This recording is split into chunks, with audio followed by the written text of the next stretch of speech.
It is 1:05 on July 11th, and I would like to thank everybody who is here today for joining our second session or module for infection prevention and control for Ontario Health. So again, thank you everyone for coming today. Today's topic is going to be somewhat different than what we did last week, a little bit more in depth. Today's topic is going to be on personal protective equipment and hand hygiene for health service providers. I apologize already from the get-go. I did not include AROs, but we will be discussing a brief discussion on antimicrobial resistant organisms as well, and put a little bit of emphasis on methicillin-resistant Staphylococcus aureus is going to be our choice, our food of choice today for AROs. And as we progress on to our next topic next week, what I will do is I will put more meat on AROs, and that we'll be talking about outbreak management and cleaning and disinfecting, which I think also takes a lot of, which also delves in a lot about AROs as well. So again, today is going to be PPEs and hand hygiene with a little bit on AROs, which will be emphasizing methicillin-resistant Staphylococcus aureus. And next week, we'll touch upon VRE, ESBL, and all the other nice little AROs that we deal with in healthcare as well. So without further ado, I will continue on to our presentation. So my objective today is to discuss what are personal protective equipment, why do we wear PPEs, when should health services providers wear personal protective equipment, PPEs, where should PPEs be stored, how to wear PPEs correctly. We're going to delve into hand hygiene again. I know this is a topic that is killed numerous times. I myself deal with my team. We deal with hand hygiene quite often, so we were going to touch a little bit about that, and then we're going to talk about hand hygiene audits as well, and what those audits entail. And then there's going to be a brief discussion, again, as I mentioned, on AROs, specifically MRSA, methicillin-resistant Staphylococcus aureus. And just for my well-being, can everyone hear me clearly? Because I am outside and it's a bit breezy, and I just want to make sure that everyone can hear me clearly today. Any fingers? Any hands up? Good. All right. Thank you, Samar. Great. So let's proceed. So biggest question is, what are personal protective equipment and how do we wear them? How are they worn? So personal protective equipment primarily is gowns, gloves, mask, and eye protection. So gowns, be it reusable gowns or disposable gowns, which I love to see, which are my favorite, which is the gold standard. Gloves, be it nitrile or vinyl gloves, which I do have some examples here, which I will be showing everybody later on in their discussions as well. Masks, which are either procedural medical masks or N95 respirators, which I do have a few here too as well, which we will be showing a little bit later on in our discussion as well. We have a few different brands, 3M and all 3Ms. And eye protection, be it face shields or goggles. When would you wear this and why? We will get into that discussion a little bit more as we delve into this presentation. So personal protective equipment, again, is worn to protect others from potential infectious secretions of the wearer. Masks are usually discarded if visibly soiled, damp, damaged, or difficult to breathe through. Masks are discarded after leaving a room as well on droplet contact precautions, and masks are handled in a manner that minimizes potential for cross-contamination. So this is just dealing primarily with masks and N95 respirators. Then as we get into eye protection as well, they're worn to protect their wearer from potential infectious secretions of others and worn in addition to surgical procedure masks as well. And eye protection is cleaned, disinfected after leaving a room or droplet contact precautions. So primary PPEs, again, are put on or worn by us as healthcare providers to protect us from being infected with what that person may have. So during COVID, it was COVID. If it's someone with an anti-resistant or antimicrobial resistant organism, it's MRSA, and also vice versa. So I myself could have COVID, and by wearing the N95 mask, I'm protecting those around us. And as we know that there has been a change in the guidance for those who are positive for COVID, that's a perfect example. You're feeling better.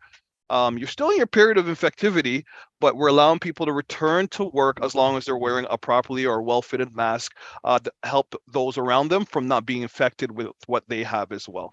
So some of the reasons why we wear PPEs are those examples. PPE is used to protect wear, again, as I said, and can include surgical procedure, medical mask, and eye protection, face shields, goggles, protective glasses. They provide clients and staff with mask and or eye protection. If the wearer's source control mask has 2 to 3 plies, it's usually recommended as well. And if in a healthcare setting, ensure that the mask, gloves, and gowns are all Health Canada approved. Develop a training module to educate employees on proper use of masks and proper donning and doffing of PPEs. And PPE should always be worn correctly and available for all staff to use. So with all the PPEs that we do use, we ensure that they're accessible to all staff at all times. I know in terms of my long-term care homes that I deal with, that I manage, all PPEs are never under lock and key. They're available and accessible in abundance for staff to use in case there's any form of an emergency or an outbreak occurs in that facility as well.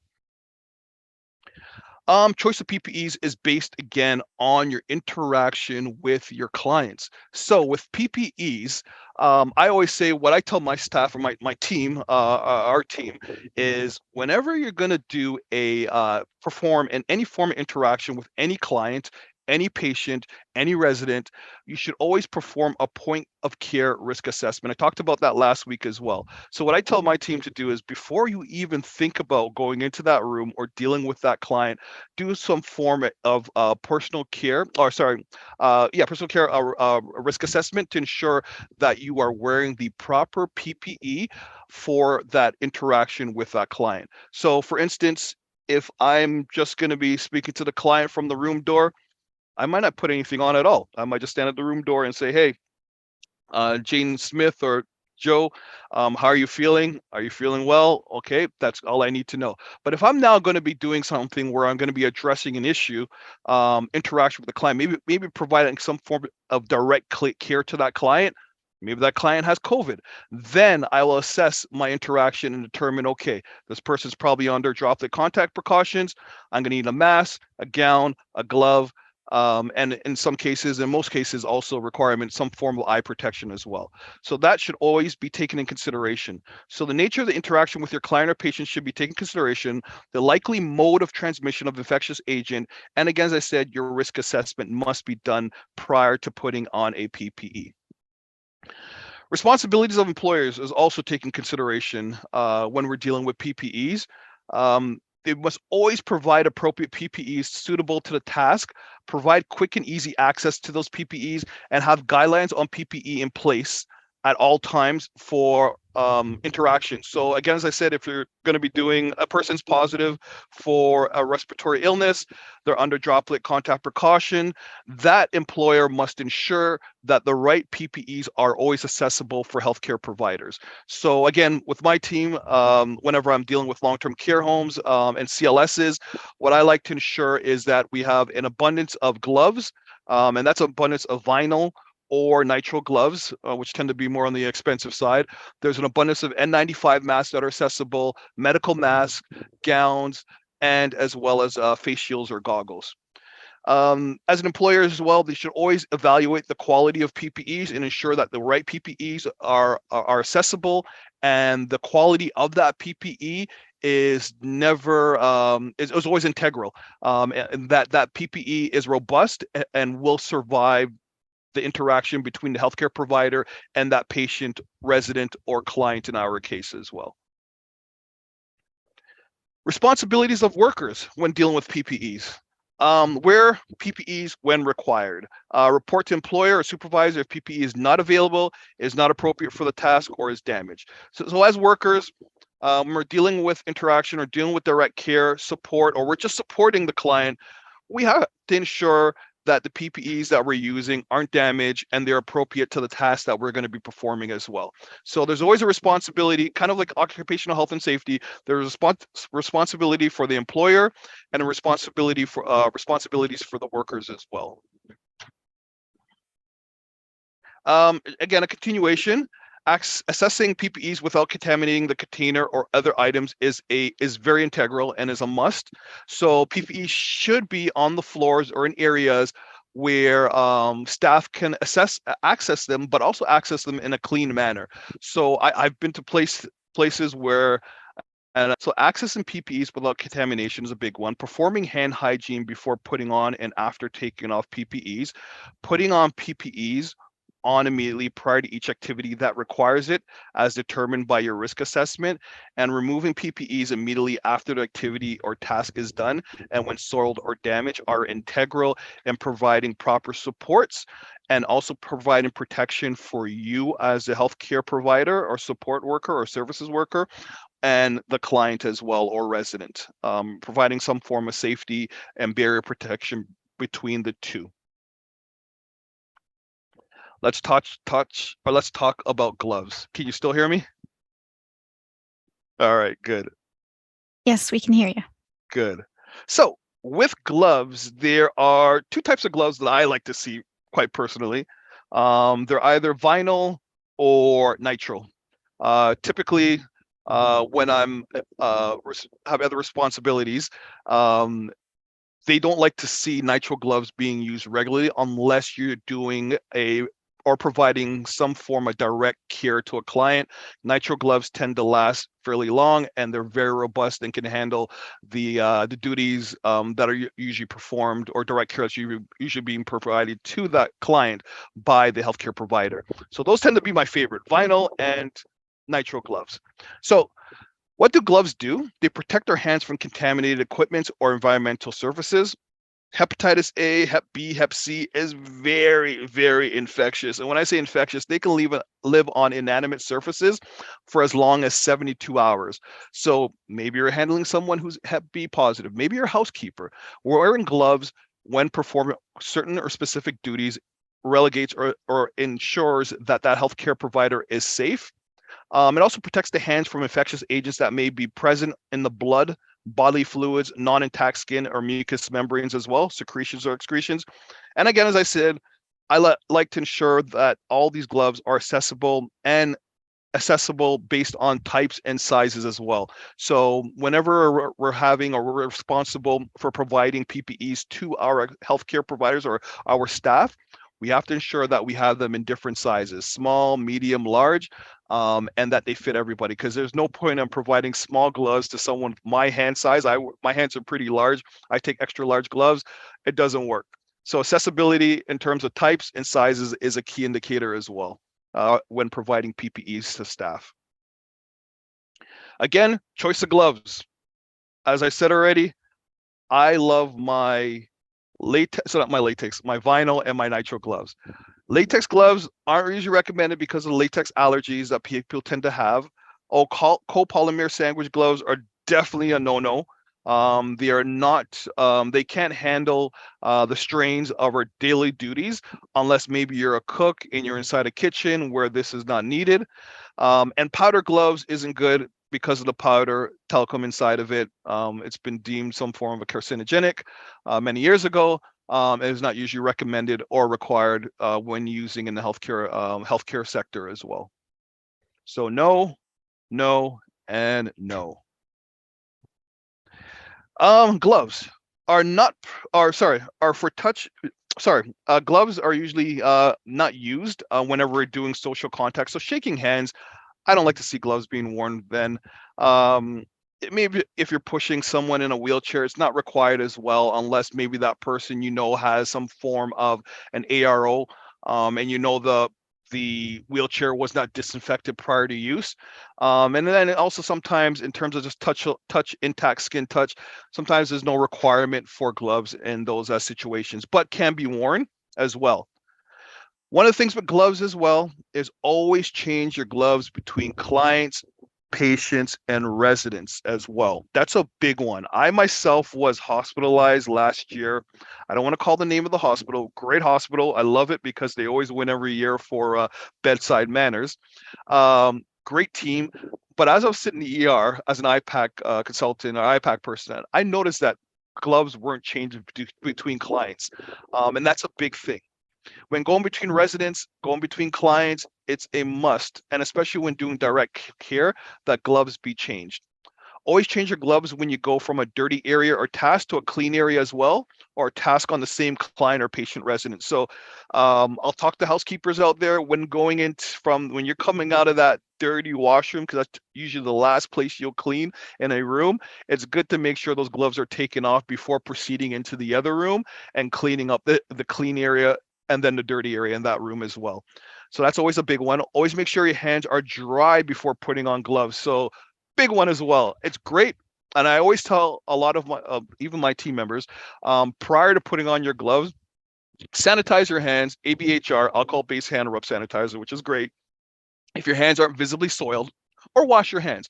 But at the end of the process, please dry your hands. There's nothing more, I don't want to say just in terms of optics, looking disgusting, but wet hands going into a pack of gloves and then wet hands going into gloves as well. With your hands being moist in a glove, they are breeding grounds for bacteria to survive. And again, it's just very disgusting as well. Always remove gloves as soon as your task is done and when you're outside that immediate client or patient's or resident care area, or again, as I said, when going from client to client, when we're dealing with adult day program as well, or adult day programming as well. I was going to show you a quick video on how to deal with your gloves. I want to make sure you guys hear this, so I'm going to play this quick blurb.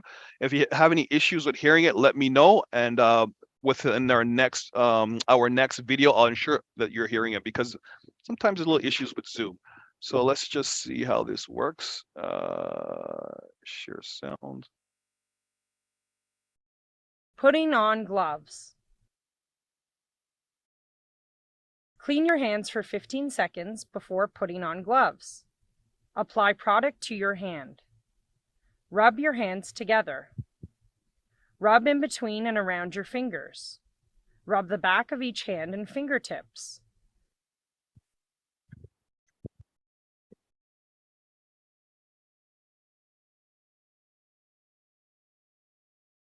Clasp and rub each thumb.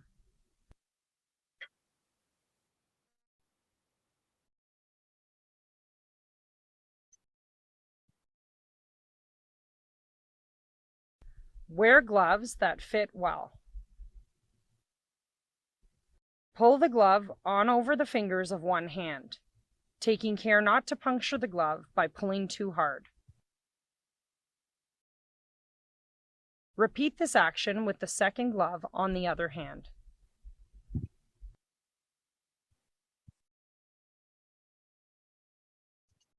And perfect. That worked great. So I don't know if you can see me right now, but when it comes to gloves, what I like to use is our normal vinyl glove. Here's an example of it. I'm not advertising the group or the place that I get it from, but it's from MediGuard. And these gloves tend to be really good when dealing or handling patients, clients, or residents, depending on what area you're in. And what I like about these gloves are they're vinyl, they're powder free, but they're non-sterile, and they come in multiple sizes.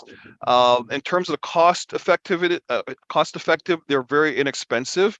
I mean, when you relate to where it was 3 years ago, yes, it is expensive, but when you relate it to how much gloves are costing now, they're pretty good price point, and they're also much cheaper than vinyl gloves. Vinyl gloves are really good. I like using them too as well, but we tend to use them whenever we're dealing with really direct medical care staff.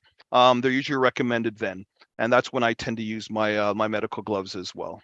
Sorry, Dale, I just had a quick clarification. Did you mean vinyl gloves or nitrile gloves? That because you mentioned both the same thing twice. Yeah, no problem, no problem. Thank you for asking me that. So yeah, so I like to use either or.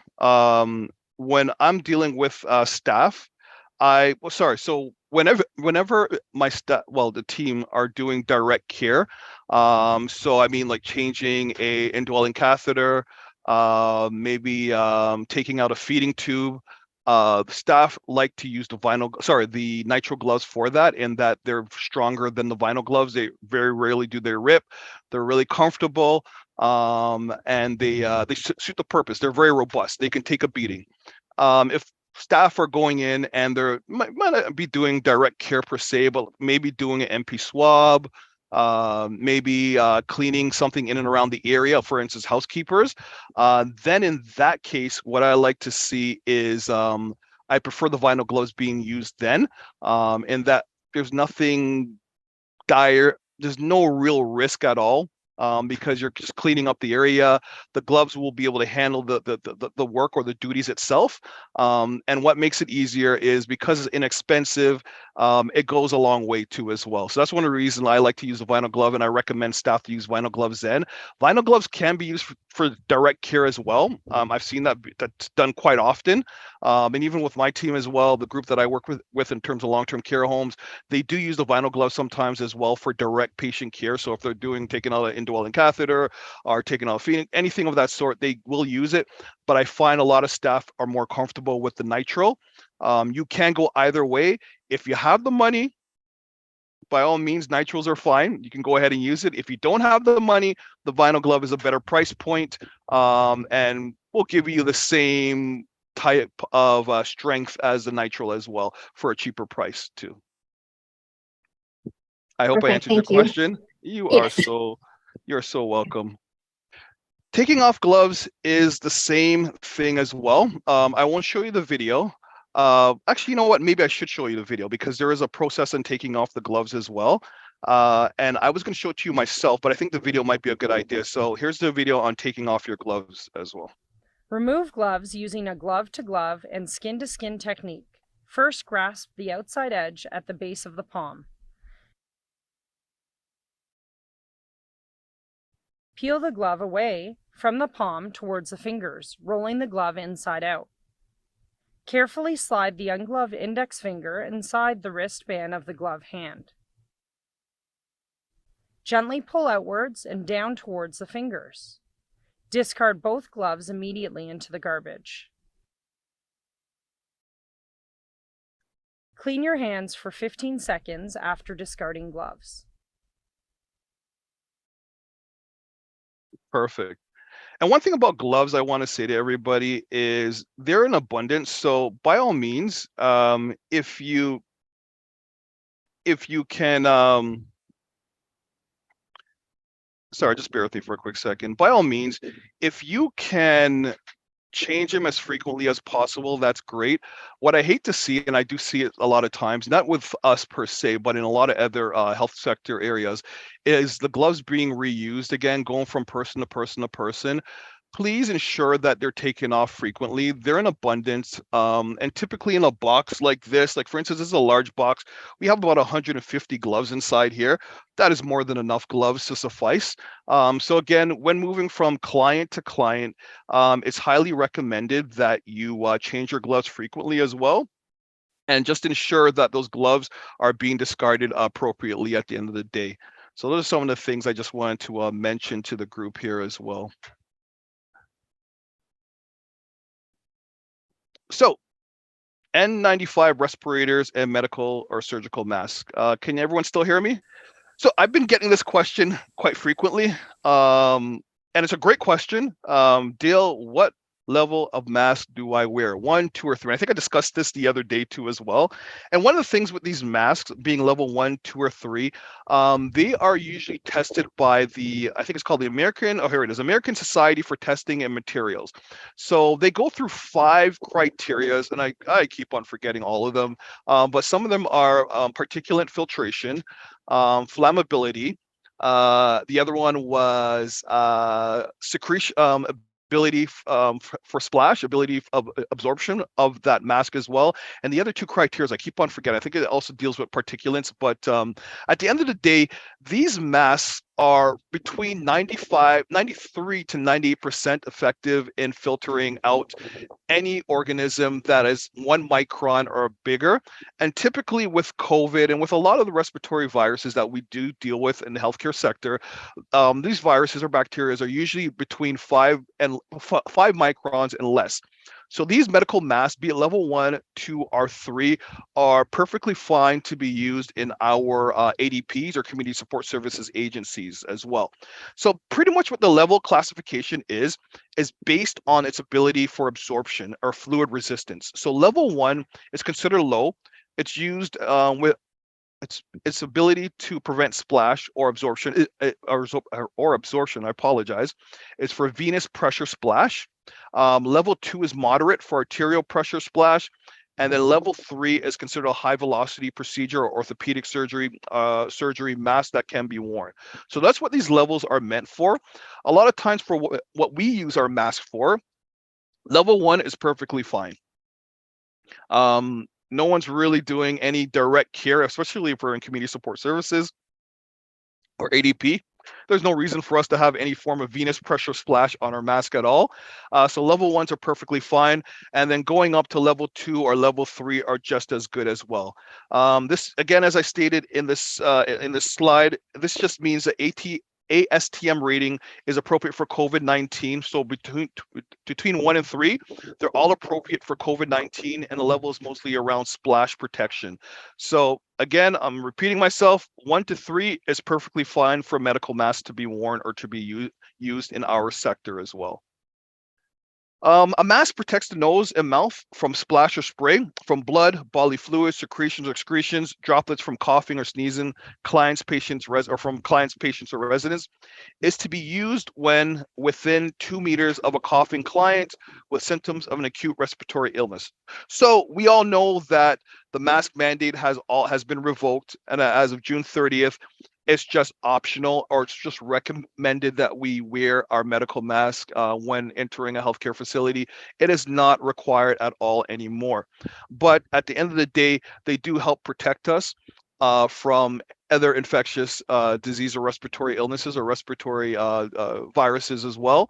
And one of the things I disliked about this whole revocation of the mandate is the good thing is it's summertime, so numbers are low, but it kind of gets us into this mood of being relaxed, because when outbreak season begins again, there is a strong likelihood that we may be either one, forced to go back into the mask mandate, or number 2, highly recommend that masks be worn when entering these facilities.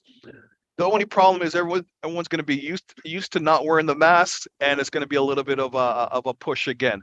So with that being said, masks are very good and help in protecting us and protecting those around us as well. One of the most popular masks are these right here, these medical masks. I'll get into it a little bit more as we move into the presentation as well. A respirator, which is a great form of masking as well. And a good example of that would be this, when you see the two differences between the two. A respirator helps to filter out small airborne particles. So things like TB, even measles, which is highly infectious, COVID-19, these masks are really good for preventing you from acquiring COVID. And also, if you are a client who is infectious or someone who's sick, who has COVID, and has to go to work within those 10 days because you're feeling better, still infectious, this can also prevent you from spreading COVID to those around you as well. So we have the medical mask and we have the N95 respirator. The only thing with these N95 respirators, which is really good, is before you can wear it, you have to ensure that you're fit tested as well. And the fit testing happens every 2 years. I myself am qualified to do testing for qualitative or quantitative testing as well, which is great for getting mask fit tested. But these are great when properly fit tested to ensure that they fit you and they're well fitted for your face. Again, to prevent you from acquiring and from spreading infectious diseases. These are good as well, but not as good as these respirators. So again, when we're selecting a mask, you also have to base it on your risk assessment. So what I like to tell my team as well is, before you go into that room, what are we dealing with? If we're dealing with someone who's COVID-19 positive, be it suspect, probable, or confirmed, we're putting one of these on. We're putting one of these N95 respirator. If it's just for a general interaction, or I'm just taking care of one of my clients in my ADP program, this is fine to be worn as well. It gives you the protection that is needed for the task that you're going to be performing with that client too as well. So again, before we go in, we got to determine whether or not we're going to be using this or we're going to be using one of these as well. And one of the things that we want to ensure when we're using either or is that these are securely wrapped around our nose and our mask and our mouths fully. I'll get into that a little bit later on as we move into the presentation as well. Masks for clients or patient residents should be worn if a person has any new acute respiratory illness, so coughing, any fevers as well. Masks should be worn when entering or when entering ambulatory clinics or doctor's office or in an ambulance to help protect you from spreading your respiratory illness if you're sick to the other person, and if you're the healthcare worker, it's preventing you from acquiring the respiratory illness from that person who's entering your clinic or maybe your ambulance or entering your program as well. Clients, patient, residents should never wear an N95 respirator. Very true, unless you're properly mask fit tested for it. Or if you have nothing else but one of these to wear for that client, there's nothing wrong with putting one of these on, which is the N95 respirator as well. Appropriate use of masks. Always remove a mask immediately after the task for which it was used for and discard into a garbage. Always wear a mask that fits your face, and always discard a mask after using it as well. One of my biggest things with masks, and I'm not the best example because I have a beard, is you always want to ensure that these masks are well fit over your face. The loops are behind your ear properly. The nose part or the nose portion is squeezed around the bridge of your nose properly. But the most important thing is to ensure that the mask is fully covering your face. So from your nose up underneath your chin. And if you find that you're always touching your mask frequently at all times, that's usually a good indicator that the mask is not fitting you properly and you need something bigger to fit your face, or something smaller, and if it's too big, that will fit your face as well.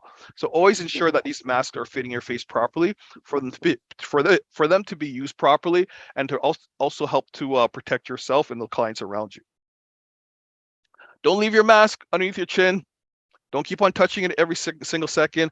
And the worst thing you can do is put these in your pocket as well. Your pockets are very dirty. Your hands were dirty.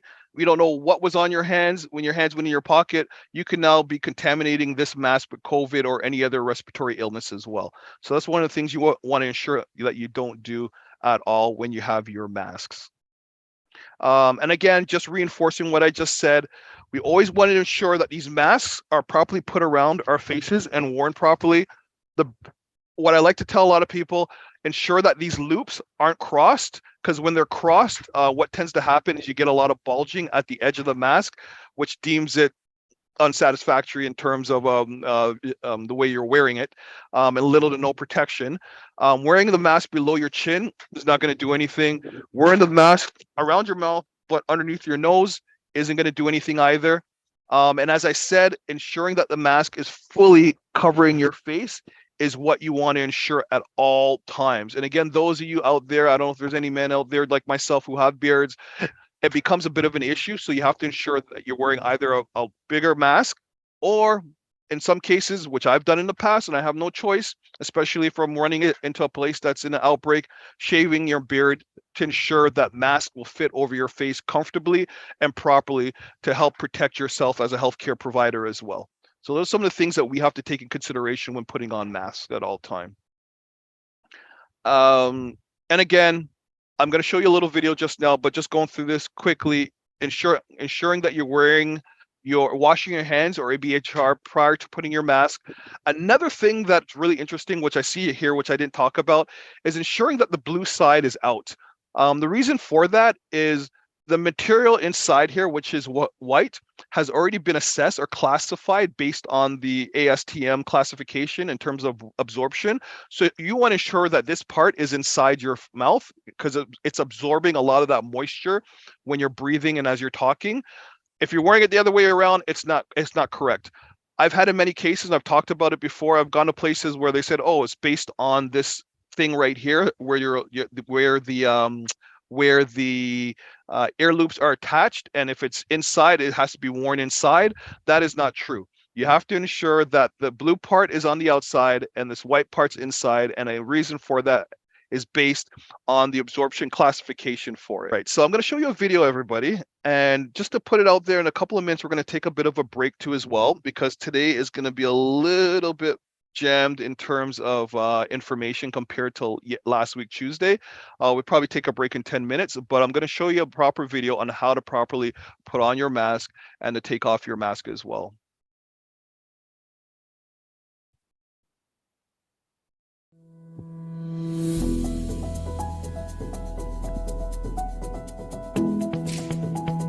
If you decide to wear a medical mask which is pleated and flat like this one, it is important to wear and discard it correctly. Otherwise, instead of protecting you, the mask becomes a source of infection because of the germs that may stay on it. To wear it correctly, you should locate the metal strip at the top of the mask, place over your nose bridge, secure the elastics around your ears or tie the strings behind your head. Make sure it covers your nose, mouth, and chin. While in use, do not touch the front of your mask. To remove the mask, take the elastics from around your ears or untie the strings behind your head. Do not touch the front of the mask as it may be contaminated. Remove the mask and discard in a closed bin. Cleanse your hands with alcohol hand rub or soap and water. Hand hygiene should be done if you accidentally touch the front of your mask while wearing it.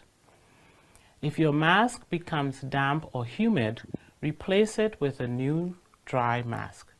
Never reuse single-use masks and discard them immediately into closed bins after each use. For more information on mask use and the new coronavirus, check WHO website at who.int. Perfect. So again, as she stated, do not reuse the masks whatsoever. Masks should be discarded after every use. And every mask should be before every interaction with any client. You should assess whether you need a N95 respirator or a medical mask. And another thing to always remember when masking, and I know it's a big one, whenever I used to do my audits, I used to observe this with a lot of my team players on my team. Is forgetting to sanitize your hands prior to putting on that mask. It's very integral and very important that your hands are properly sanitized or properly sanitized and clean prior to using the mask, because in a lot of cases, which I've seen in the past, your hands may be contaminated. And if your hands are contaminated, what tends to happen is whatever is on your hands will touch that mask, and eventually at the end of the day, whatever is on that hands hits the mask becomes dirty, and then you start spreading whatever it is throughout the facility. I've dealt with an outbreak like that once of COVID-19, where we're trying to figure out how did COVID get in here, and after doing a thorough investigation and having dealt with the client or the worker who was handling this resident or this client, I noted that the person was walking around touching different surfaces, inanimate objects, fomites, and then not sanitizing their hands correctly or properly, or not even sanitizing their hands at all. And then what eventually happened is this person spread what was on their hands to the mask, and then from the mask to the client because of the close connection between the two. And we had a COVID outbreak based on this. No one died. It was controlled fairly quickly, but again, this is just an example of what can occur if hands aren't washed properly and you're repeatedly touching your masks all the time, and that person also infected themselves too. So those are things that we have to take in consideration with dealing with masks. I apologize, I'm just trying to get back to the other section here. Face shields and eye protection, another big one. When we're dealing with someone who's COVID-19 positive, it's usually heavily recommended that we wear face shield or eye protection based on our interaction with that client. So if I'm doing direct care, again, dealing with catheters, maybe even doing an MP swab, where I know there's going to be a lot of aerosolization, and this person is either probable, confirm, or suspect COVID, I'm going to make sure I have a face shield on to ensure that while this person's aerosolizing, I'm not going to get infected in my T-zone. And when I say my T-zone, it encompasses my eyes, my nose, and mouth. Those are the areas that we consider as being our T-zone. So if my eyes are protected, that gives little to no issues in terms of being infected or being exposed to COVID. Mind you, I believe there isn't any true indication from statistics in that how many people are infected with COVID based on transmissions through their eyes. However, at the time, we do know that it is part of the T-zone and it is an entry point as well for viruses. And we've seen in the past that it does happen and there is a risk. So we do ask and highly recommend, in many cases, in some places they require, that face shield or eye protection be used when dealing with a person who's positive for COVID. Face shields also are used, consist of a mask and eye protection, protects the eyes, nose, and mouth from droplet contacts with infectious agents as well. Protects the eyes from splash or spray of blood, bodily fluids, secretions, or excretions, droplets from coughing or sneezing from clients, patient, or residents, and is to be used when within 2 meters of a coughing client or patient or resident with symptoms of an acute respiratory infection. So you see why we need it, because that person will be coughing, maybe sneezing, maybe even talking. Because even when I speak, my wife makes fun of me. She says every time I speak, I'm spitting. So I'm very cognizant of that whenever I'm around people. But it happens. There's always that micro spray when we speak. We don't see it, but it's out there. And if I have an infectious agent, or I'm positive for, let's hypothetically say COVID, and you're within 2 meters of me, and we're talking for 15 minutes or even greater, and you're not wearing a mask or eye protection, there stands a great risk that you will be infected with COVID as well. So choice of eye protection is select eye protection based on the risk assessment within the protection. So again, here we are, PCRA, yeah, point of care risk assessment as well. With protection in both front of the eyes and at the side of the eyes is what we're looking for. So a lot of people say, hey, Dale, I got glasses. I wear glasses too. I'm not protected at all. Aerosolization could occur on top of my glasses, underneath, or even at the sides as well. Very easy. If this person decides I'm going to bring up, it's hit my glasses, but it's coming underneath as well. And those are a form or a way that I can be infected with whatever respiratory or acute respiratory illness this person has as well. So always remember, your glasses are not a good eye protection at all. The best thing to use is either goggles that encompasses our eyes, which I wish I had an example here for us to show you, or even a face shield as well. I myself, when I go into a lot of long-term care homes or even acute care facilities to do audits, I wear face shields all the time. It's a lot easier and it helps to protect my face and my eyes as well. Eye protection may be disposable or reusable. It includes safety glasses, safety goggles, face shields, and visors attached to masks as well. So these are things that we should always take in consideration. We're going to finish this up within the next 30 minutes or so, maybe even sooner. We're just going to finish up with donning and doffing, and then we're going to get into a little bit of hand hygiene, which I don't want to overdo it because I know we've been doing it quite frequently. Everyone washes their hands every single day. Mind you, I know it's one of those topics where even whenever I do audits, I notice that people don't wash their hands properly. It's part of it. People do forget.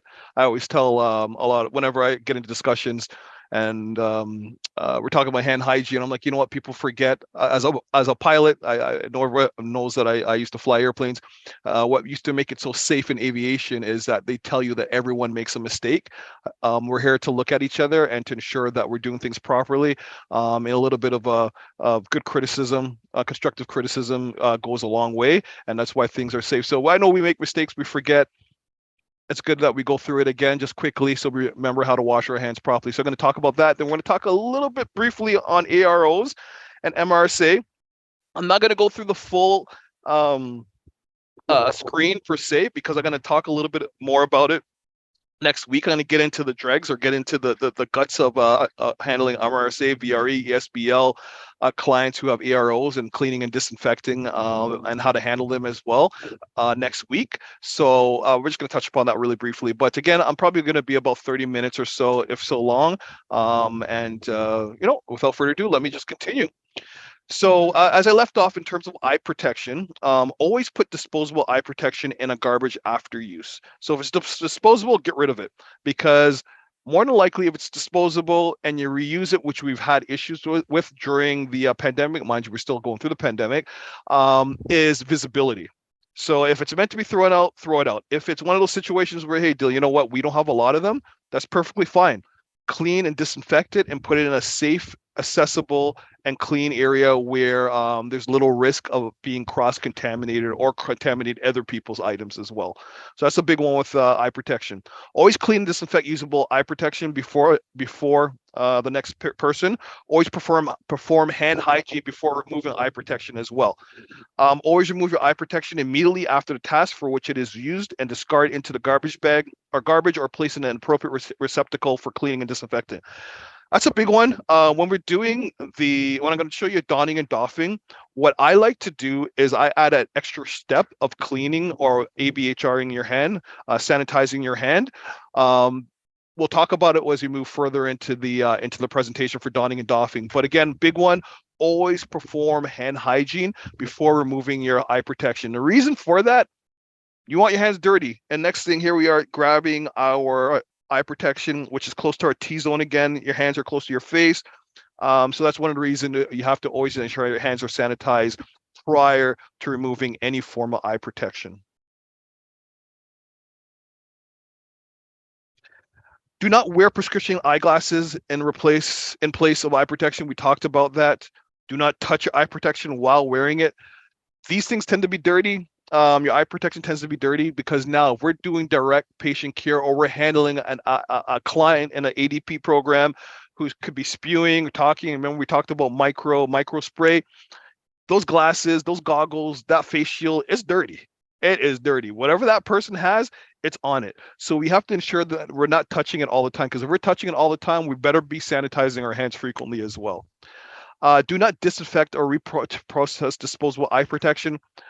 We know that that's not the case. During the COVID pandemic, we had issues with sourcing eye protection. So we know that if it comes to a point or a position where, hey, you know what, we have nothing at all, then yes, revert to cleaning and disinfecting that disposable protection. And again, as I stated, make sure it's put in a dry area where there's little to no risk of cross-contamination of that item.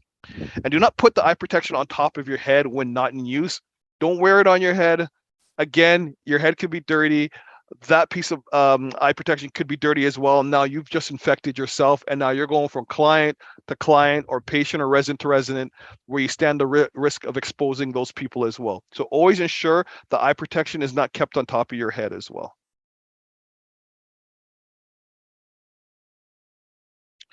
Now I'm going to show you a video on how to properly put on your mask and your eye protection as well.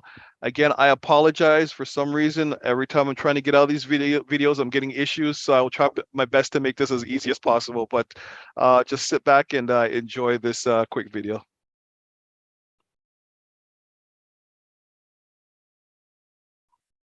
Clean your hands for 15 seconds before putting on mask and eye protection. Good.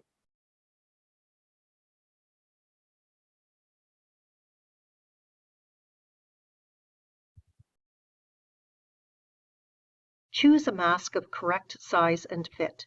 It should be able to perform for the duration of the activity. Position the mask with the nose piece on top and place the loops of the mask over each ear. Stretch the mask to fit snugly under your chin. Bend the nose bar over the bridge of your nose so that the mask fits snugly over your nose and mouth. Put on goggles.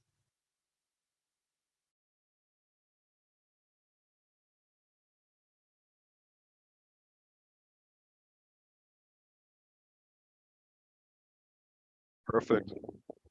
All right, so I'm going to show you a video on taking off the mask as well. And what this video is going to entail is the process on taking off masks and goggles as well. A lot of times, whenever I do my, again, I do a lot of audits. I do notice this as well. Sometimes the masks aren't taken off as per the protocol or what's asked of us to do it in terms of the protocol and in terms of starting with. I apologize, guys. Yeah, so a lot of times what tends to happen is, again, whenever I do audits, again, I watch how masks and eye goggles are put on, and a lot of times some of the processes are miscued, and it's not your fault per se. What again I like to see with a lot of places is I like to see that the hands are sanitized between every single step. And when I say every single step, I'm talking about from beginning from when you put on your mask to when you put on your gloves to when you take off your mask, your eye protection, your gowns and gloves. There's a process that should be taken in consideration. A lot of times there's a step that's missed, and it's no one's fault per se. In terms of that step that's missed, the reason why that step is missed is because that's the way we've been trained. So what I like to do in every single process, from taking your gloves off to taking your mask to taking your gown off, I always ensure that hands are sanitized between there at all times, and including when we're putting on our gloves, when we're putting on our masks, when we're putting on our gowns. I like to see that hands are disinfected between every step. And I know that a lot of places are, and it's not your fault, it's how we're trained through the ministry. But when you work in private, and again, I work as an IPAC manager and director for another facility or a few facilities.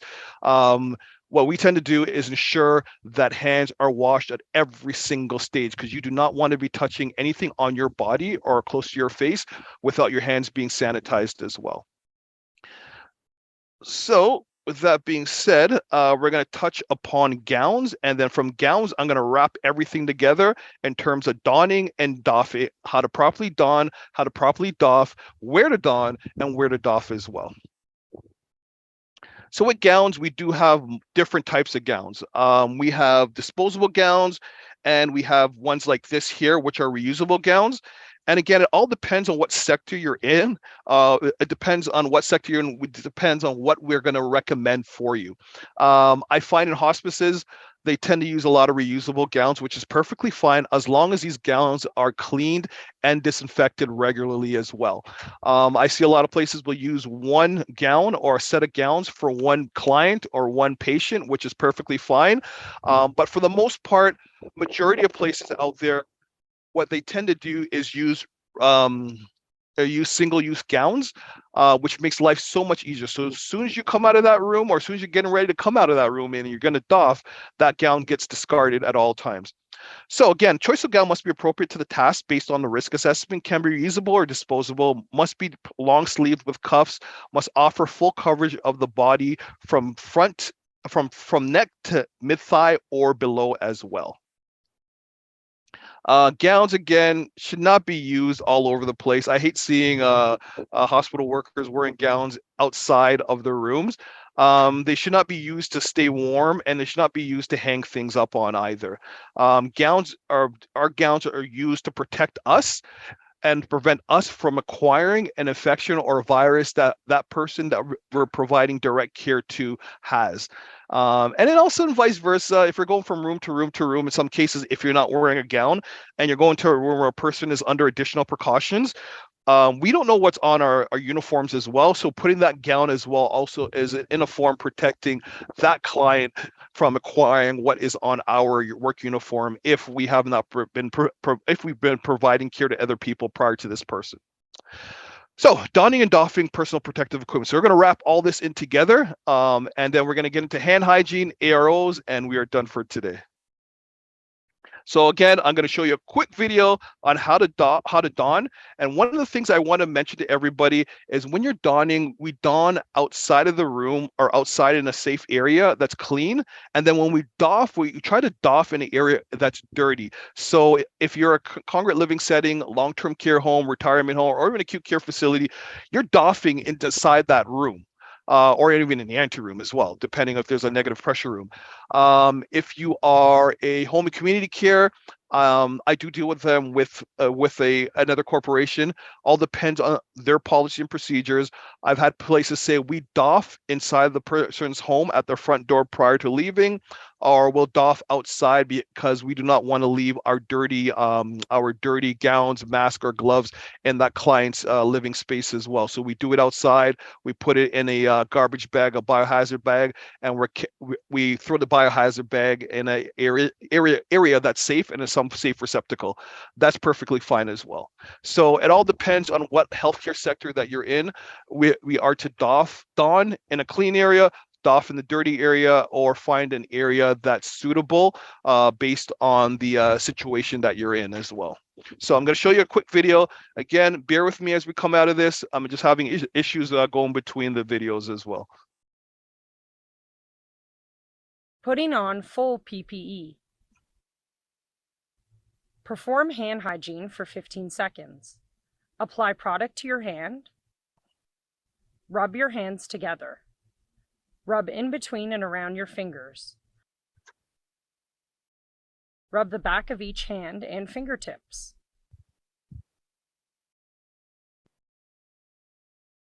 Clasp and rub each thumb.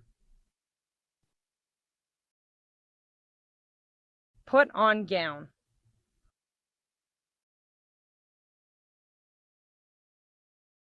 Hold the gown so that the opening faces you. One arm at a time, put on the gown so that the opening is at the back. Pull the gown up over the shoulders.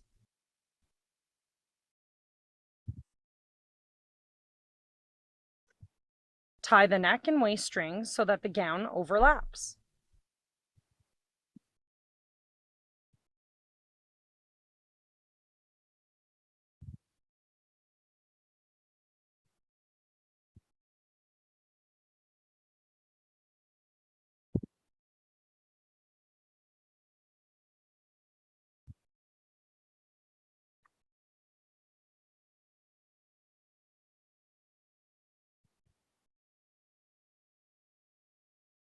Put on mask.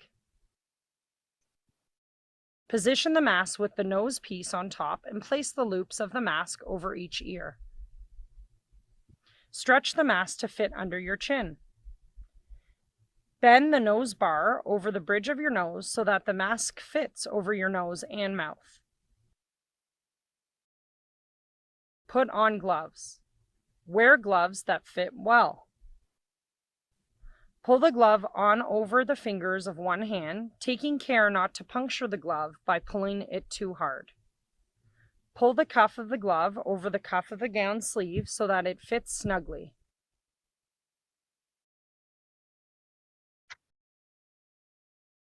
Perfect. So again, as you see, that's the process. What I like to do is ensure that every step included. I noticed that she put on the gown and then it said put on mask. At that point, what I like to recommend staff to do, and it's up to you, it's just an extra component to this, is I like to have them sanitize their hands again. So you put on the gown, you're going to pick up the mask or the face shield, sanitize your hands once more, pick up that mask, pick up that face shield, and then do what you have to do. So that is the only change in it that I like to see and that I do whenever I'm doing any form of donning. I like to add that one step in, and then when we doff, I will show you exactly what it is that we look for as well. So again, please bear with me for a quick second as I navigate this thing here.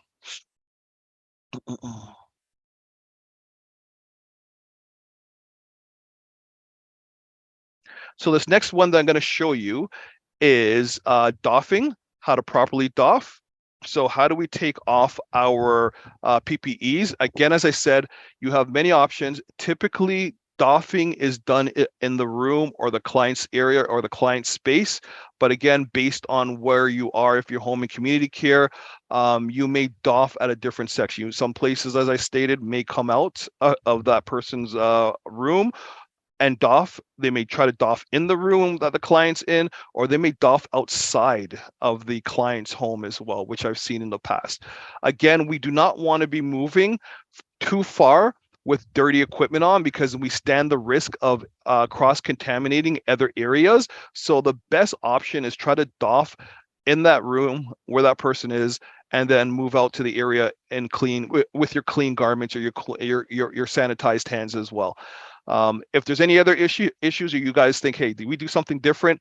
By all means, give me a shout. We can discuss it, and I can tell you some of the things that I have some of my other team players do to help mitigate any risks or any exposure or transmission for that as well. So I'm going to show you how to doff now. Taking off full PPE. Remove gloves. Grasp the outside edge of the glove at the base of the palm. Peel the glove away from the palm towards the fingers, rolling the glove inside out. Slide the ungloved index finger inside the wristband of the gloved hand. Gently pull outwards and down towards the fingers. Discard both gloves into the garbage. Remove gown. Untie the waist strings and then the neck strings.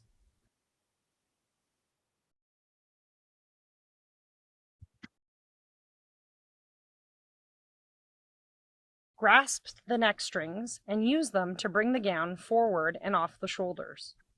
And I'm sorry, I'm just going to stop right here quickly. And what I tend to do, and I have staff do it as well, as soon as the gloves come off, I have them, in a lot of cases, and this is how they were trained prior with the prior manager and director, is sanitize your hands after you remove the gloves before you touch your gown to remove. Mind you, the gown is going to be dirty. So I fully understand that some people are like, listen, it's going to be dirty, but it's a good practice to still sanitize your hands after you remove the gloves, and then proceed to remove the gowns after that as well. Roll the outside of the gown inwards, folding the contaminated outside layer away from your body. Discard the gown into a linen bag, or if it's a disposable, into a garbage container. Perform hand hygiene for 15 seconds. Apply product to your hand. Rub your hands together. Rub in between and around your fingers. Rub the back of each hand and fingertips.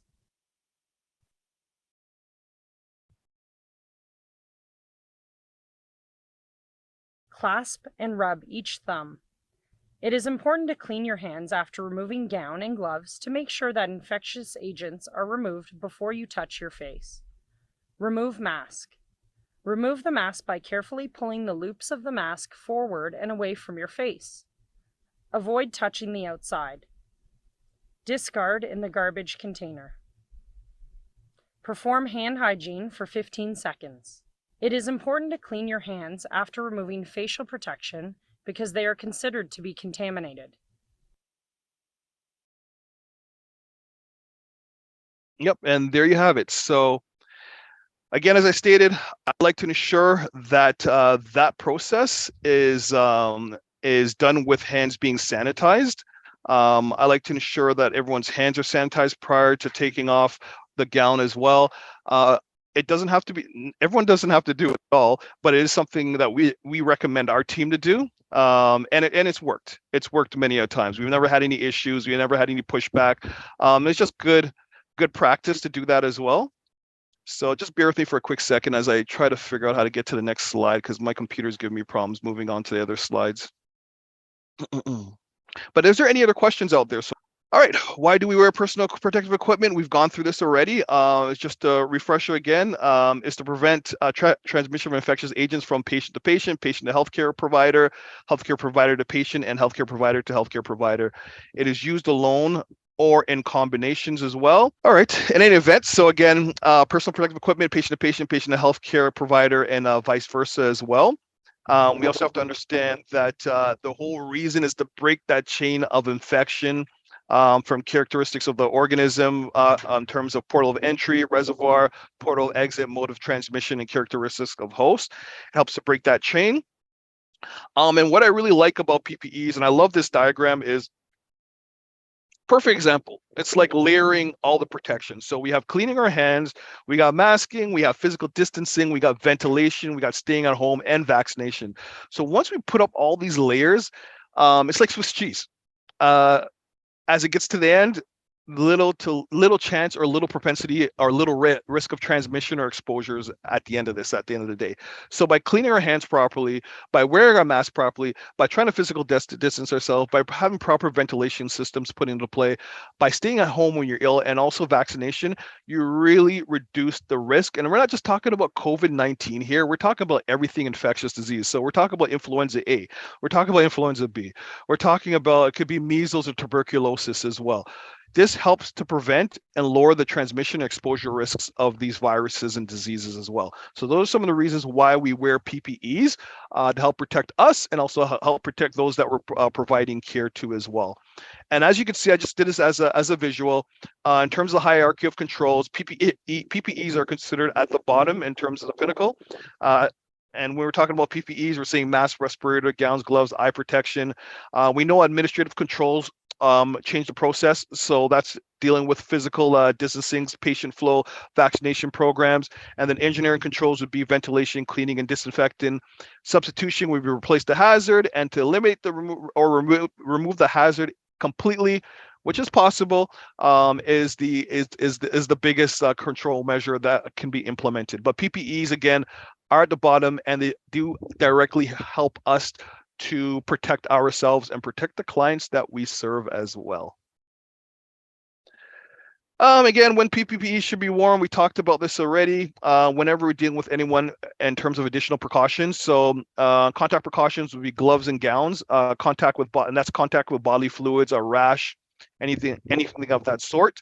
Droplet precautions are mask and eye protection, and that's example of that would be influenza or pertussis, Bordetella pertussis, which is whooping cough. And airborne precautions, and this is when we wear the N95 masks, or anytime we're dealing with anything that is AGMP producing, so airborne generating medical procedure. Anyone with tuberculosis, which is highly infectious, anyone with measles or even chickenpox, we usually revert to airborne precautions, and that is where we require the use of N95 masks. And when I say N95 masks, I'm talking about well-fitted or a properly qualified, tested, well-fitting N95 mask. So that means the person has gone through testing, qualitative or quantitative testing for that mask as well. So questions to ask before interaction with clients. What is the contact I'm going to be having with this client or client environment? Is there a risk of splash or spray? Is contact with mucosal membranes, non-intact skin, blood, bodily fluid, secretions, excretions, or soiled or likely soiled item surfaces anticipated? What is the client's emotional cognitive condition? Is the client able to follow direction, initiate action, or do they have impaired insight? Is the client displaying symptoms of an infection? Is the client able and willing to perform hand hygiene? And is a client fully vaccinated and tolerates a mask? So these are some of the questions that we asked prior to putting on PPEs as part of our PCRA, point of care risk assessment. And again, these are the major questions that we'll be asking ourselves prior to interacting with this client and determining what sort of PPE we're going to be using, and also understanding that this person is under additional precautions, airborne contact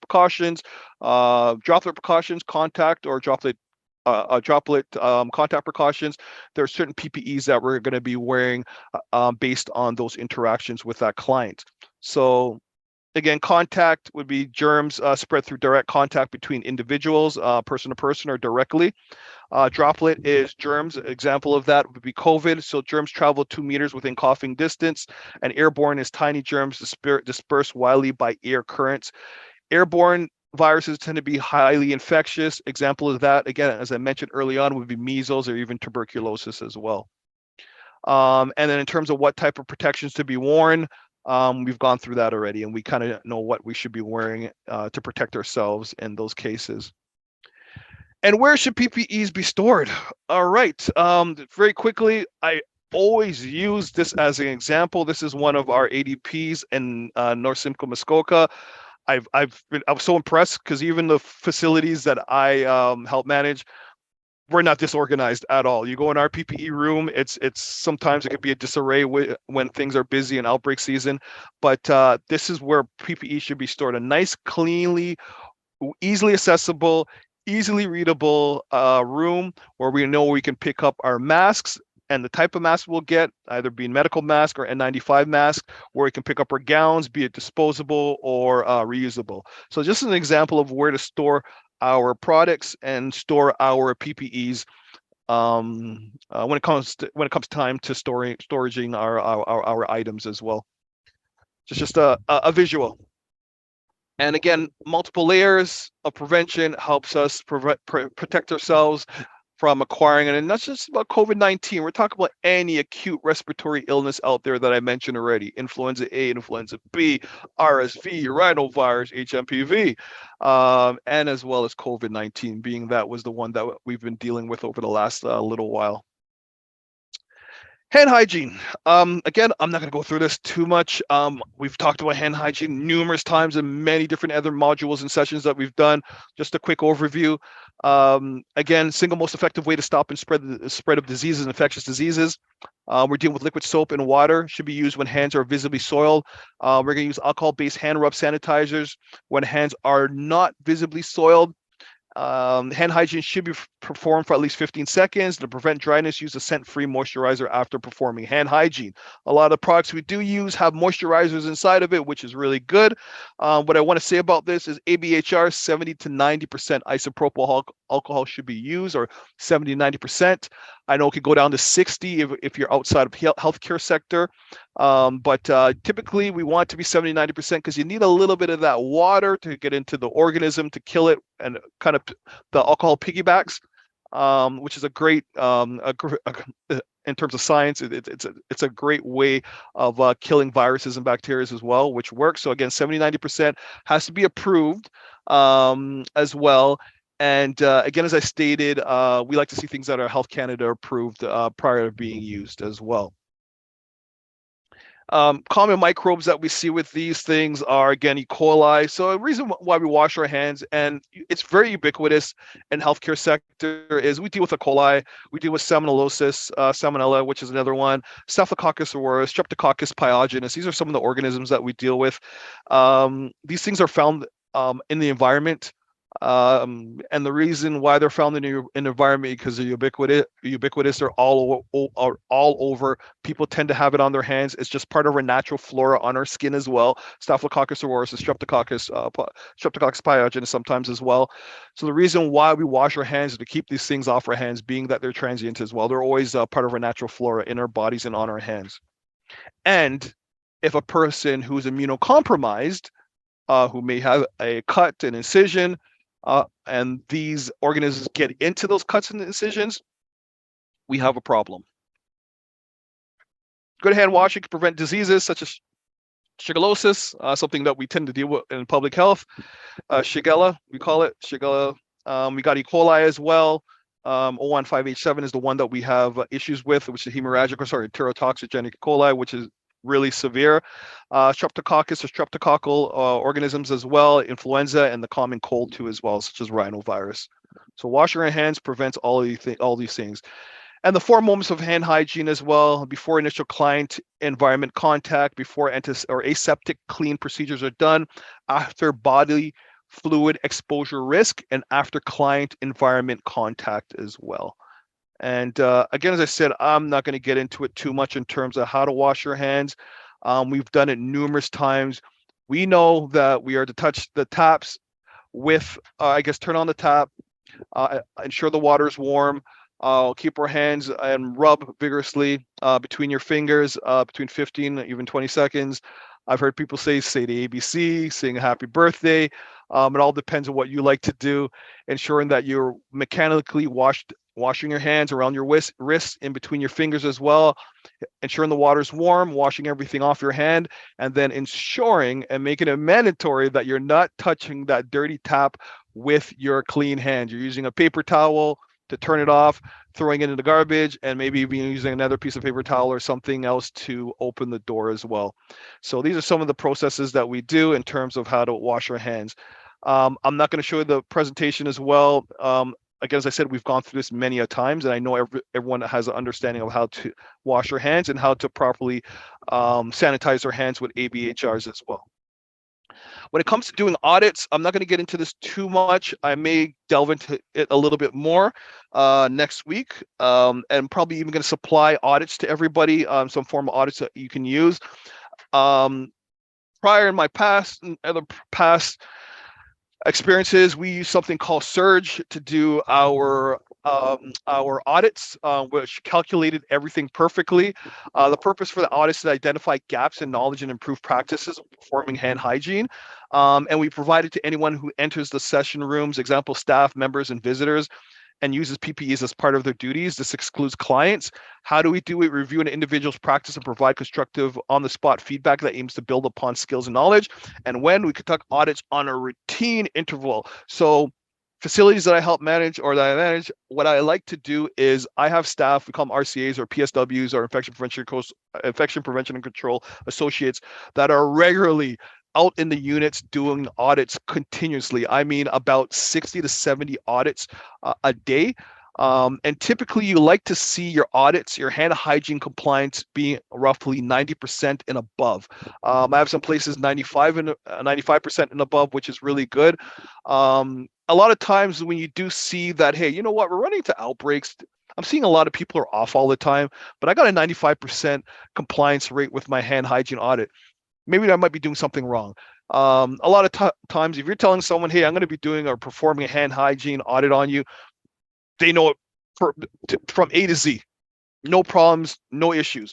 When you're sitting back and no one knows that you're looking, that's when you'll be able to pick up some of the gaps, and that's probably a better form or better way of doing audits. Just from abroad, they don't have to know that you're doing the audit, and just observe them. If there's any practices or anything that's being done wrong, it's good to give immediate feedback right away, and constructive criticism. I mean, there's a way of doing it without having to make you feel as though, or make them feel as though you're ganging up on them, or you're being overcritical. But at the end of the day, it has to be done properly to prevent and to keep it and to save the lives, and save the lives not just of the patients but of yourselves and those of the people that you serve as well. So always take that in consideration when doing audits. I won't get into this per se in terms of how many beds. This is for people who have long-term care homes, who want to know how many audits should I do based on the amount of beds, or even congregate living settings. So you can always get to that at another time. And again, what I like to tell people, if you see any issues, definitely let them know from the get-go what the issues are, and clean it up or rectify that issue immediately. It goes a long way. That person will never forget it. And then on top of that, what will occur is that person will now be able to perform hand hygiene correctly, and I'm guaranteeing they won't forget how to do it correctly going forward. But as long as you're doing routine training, it's good to do that as well, because it helps to provide continual training and to ensure that whatever IPAC measure that you want to ensure that they know, you want to ensure that they know it correctly, and that is being documented as well. We do have the ministry that tends to come in sometimes, or you might have people such as myself that may visit. We want to ensure that you are watching staff and making sure staff are following proper IPAC protocols as well. So this should also be recorded and saved or stored somewhere safe as well. And what I'll do is I'll provide audit forms to everybody today or tomorrow. I have a plethora of audits that can be given. They come from IPAC Canada. They come from the institutions that I've worked from in the past, including public health. I can provide that to you as well. And this is just an example. I think this is a March of Dimes example, which is a great audit form that can be used. I love it. And just how to do the compliance rates. You might have a computer that does it for you. Again, I've used Surge in the past that does it for me. I've had to calculate it myself, which is fairly easy as well. And here's the formula for that if anyone needs it. We just spoke on that. And yeah, we just spoke on this too as well as I move ahead. So we're going to conclude with methicillin-resistant Staphylococcus aureus MRSA, which is an ARO. I'm not going to go through this verbatim right now. I just want to give you a quick overview of how we handle MRSA. And as I stated already, next week we're going to get into the bushes and get into it a little bit more. And again, we're not going to be just talking about MRSA. We're going to talk about VRE, ESBL, and a few of the other ones as well that we may deal with out there in the community. But this is the popular one. And when the MRSA is methicillin-resistant Staphylococcus aureus, and it's self-explanatory. It's a Staphylococcus aureus bacterium that is resistant to methicillin, which is an antibiotic. And the reason for that is overuse of methicillin. Between 20 and 30% of people have Staph aureus bacteria living on their skin and in their noses. These bacteria are generally harmless. MRSA2 sometimes can cause an infection when the bacteria enters the body through cuts, scrapes, or open sores. And this is when we have our issues. And when it enters the body, especially with an elderly person whose immune system is compromised, it becomes an issue because now that person's cut is now infected or that wound is now infected, and it becomes an issue in how we treat it because it is antibiotic or methicillin resistant. So now we have to look for other ways and means of treating that. But in a lot of cases, we'll get into that. I'll talk about decolonization. If a person's colonized, a lot of cases, doctors won't decolonize that person at all. And it also is based on that person's or on that facility's policy or approach to MRSA. A lot of facilities, including the facilities that I work with, MRSA isn't really, it is a serious issue and it is a problem. But a lot of times the physicians don't like treating it or don't like decolonizing people at all. They will treat the person with other therapeutics if they are MRSA positive and the wound site is infected. That's when it becomes an issue and they will treat that. But otherwise in that, in a lot of cases, they won't decolonize that person at all. Just the other day, I had a person who was VRE positive in a facility. Their question was, do we put this person in a separate or single room, kind of like MRSA? No. If the person who they're sharing a room with is healthy, doesn't have any indwelling catheters, doesn't have any feeding or GI tubes, it's perfectly fine because we don't know who has MRSA. I can have it. You can have it. We don't know. Our biggest thing is just ensuring that the people who are positive in maybe our congregate living setting or in a long-term care home or a retirement home, they understand the importance of washing their hands continuously and not sharing any of their items at all. And a big one is ensuring that housekeeping knows how to properly clean and disinfect those rooms as well. What we like to use, and again, I'm not advertising anything, we use Oxivir TV. Or another type of accelerated hydrogen peroxide, which is Excel, which has a higher concentration of accelerated hydrogen peroxide of 4.5%. So there's some of the changes that we do, some of the things that we do to mitigate that risk. Another thing that we like to do as well is we dedicate certain equipment to these clients as well. But if we're in a situation where we cannot dedicate specific equipment to these clients, we always ensure that it's properly cleaned and disinfected immediately after use and before storing that piece of equipment. And then when the other healthcare or support services a staff member takes out that product, they are to clean and disinfect it sometimes. They are required to clean and disinfect that piece of equipment prior to usage as well. So we're just double checking and making sure that everything or every piece of equipment is clean and disinfected properly, especially when handling or dealing with MRSA positive clients as well. Another thing that we like to do is if that person is positive for MRSA, we put them under contact precautions. So that means anyone entering that room with that client who is positive is to wear a mask, gloves. In some cases, they'll wear gowns as well, depending on the level of care that they're providing to this client. And then from there, again, we're donning outside the room and we're doffing inside that room. A biggest part of MRSA, which I like to get into, is we also have to educate family members or people who are handling this person who is MRSA positive, and letting them know that this person's hands should always be cleaned or always be sanitized at all times, either washing with water and soap, or even use an alcohol-based hand rub sanitizer as well. And these are some of the things that we do to help mitigate any form of risk of transmission of a person who's colonized, who is MRSA positive, to other people within that home, within that facility, within that agency as well. And these are just some of the control measures that we implement to help mitigate, again, as I'm repeating myself, to mitigate that risk at all. But again, as I mentioned, next week, I'm going to get into a little bit more of the brushes for MRSA. We're going to get a little bit more of VRE, and I'm going to put ESBL in there as well. And I'm going to tell you the differences in terms of how we handle these AROs next week, and that it is more attributed to outbreak protocols and also deals with cleaning and disinfecting criteria.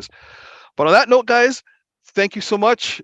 Thank you for having me. If you have any questions, please ask them away. I will ensure that this presentation gets out to everybody today as well, right after our meeting. And if you require any other information, such as those audits, please reach out to me and I will get those out to you ASAP as well. But thank you again. And if you have any questions, please fire away.